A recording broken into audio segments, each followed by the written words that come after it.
চলো তোমাদের সাথে কিছু টিপস শেয়ার করি 1 বছরে কীভাবে 100টা ফলোয়ার্স বাড়াবে। যাই হোক, যখন কন্টেন্ট তুমি বানাবে তখন একদমই রেকর্ড করতে ভুলে যাবে, আর রেকর্ড করলে পোস্ট করতে ভুলে যাবে। আর যদিও বা পোস্ট করে ফেলো তো আজে বাজে একটা ক্যাপশন দিয়ে পোস্ট করে পরে রিগ্রেট করবে, যাতে একদমই ভিডিওর ভিউজ না আসে। ভিউজ মোটামুটি ওই 500টা থেকে 600টার মধ্যেই যেন আটকে থাকে, একদম এর থেকে বেশি বাড়ানো যাবে না।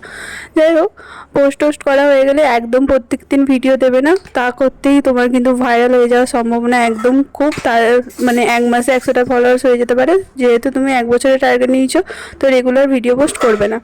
যাই হোক, আজকে এত সব আজে বাজে বকার কারণ হচ্ছে যে আমি এই গেট রেডি উইথ মি ভিডিওটা মোটামুটি শেষের দিকে ছিল, তো তারপর আমি মানে ক্যামেরাটার দিকে তাকিয়ে দেখি ও বাবা ভিডিও রেকর্ড করতেই ভুলে যাই আমি।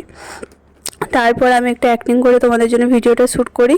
তো আজকে লুকটা তোমাদের কেমন লাগলো জানিও। আজকে ছিল একটা কালী পুজো বাড়ির নেমন্তন্ন। তো যাই হোক, নেমন্তন্ন খেতে গিয়ে কী কী করলাম ব্লগ আসছে, যদি ভিডিও শ্যুট করে এডিট করে পোস্ট করতে পারি তাহলে তোমরা দেখতে পাবে। টাটা।